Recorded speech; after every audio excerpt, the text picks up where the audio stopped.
everybody and welcome to hole number 8, a par 4 of the Greenoch Point on tour number 9, the Platinum Resorts. And I'm going to show you two ways here. I'm going to show you one shot with tailwind, one shot with headwind. 3 bars in topspin with 3 bars of side spin. Take a look at the tip of the second bounce. It's going to be in the center of the rough there on top. We can also pull it a little bit further down if we want to, but the reason we're using that is because this ball is going to, or like the ball gallon is going to be extended. I'm playing this shot for being in 10% extra from medium distance of my club in this case. Now I dropped this one great, and that was very closely to get over the rough, but that is because the rough is of course shorter on the left side of it. So if we do hit the great left, then we're going to potentially bounce over the rough as it's shorter on that area. If we would be playing it perfect, then we would be bouncing and getting more rough, and then we would be staying on the green. Why do you maybe wonder that I'm only using 3 bars of topspin? It's because for the bounce we're going to get to the ball is going to get such a push that if we are using more topspin, we are definitely going to either bounce over the rough completely, or even if we cut the rough, we're going to have so much speed that we're going to roll over the green and get into the rough or into the sand.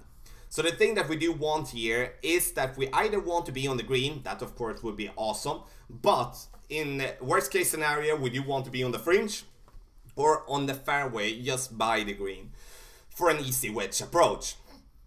Our opponent's going to go with the approach that I was talking about, using a little bit too much of topspin, bouncing over the rough and then get into the rough. And then this shot is going to be, of course, much harder than the shot that we are having here. And that is with tailwind, and I use the same approach if I do have crosswind as well, like with 3 bars of topspin. But the only difference here from a tailwind approach to a crosswind approach is that I'm moving my ball guide line, or like my landing position, a little bit further up, so the second bounce is a little bit higher up in the rough to just compensate for the less push we're going to get from the bounce. And I hope it makes sense. Otherwise, please make a comment and I will try to explain it a little bit better there. So our opponent's going to get this one in the hole, but in the end, it's such a pressure shot being here from the rough, because he or she knows with a great shot this is going to be a miss, but with a perfect, and that's always lovely to pull that one off from the rough there. So now we're going to go to the second approach, and now we're going to have headwind, and this is going to be way more difficult because we're going to have a compressed ball guideline, and that is also going to be way more affected by bouncing in the rough, as the rough is basically going to have a dead bounce, and we just need to focus to get this ball to roll through the rough. If we can just get out of the rough, then spot on. Otherwise, yeah, that's what's going to happen for many. Our opponent here bouncing over completely and roll into the rough here. Again, a little bit unlucky, but in the end, that's what's happening if we bounce over the rough. First, max topspin, very important.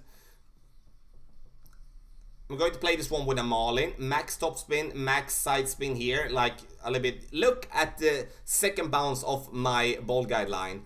It's going to be on top of the rough, just to compensate for the less push we're going to get for our shot. So you can see here I'm aiming just over the rough here, and then because we are in this case with our driver, then I'm going to adjust 10% extra with max numbers. So you can see here we're coming up into overpower, then I'm going to go with slight overpower and hit the great left. It's going to be fairly dangerous here, but we're getting a good roll here in the rough, and we do get it here to the fringe for an easy approach for the eagle. The thing that you can do there with headwind, something that I should have done, is to not play with a marlin that only have power 0. You should be playing with a power 2 ball in a headwind. But in the end, it's possible to make with a marlin as well, or with a basic ball. We just have to go with a little bit of overpower in headwind. But if we can prevent that, absolutely spot on. Eagle with both attempts, very, very important. I would have to say that if you want to be a consistent winning player on Tour 9, you need to make this short par 4 like as your second home and go and get those eagles. Again, do not forget to subscribe to the channel. Check out patreon.com/golf-tommy for one-on-one session with me, or getting the text guide before everyone else. Good luck on Tour number 9, the Platinum Resorts.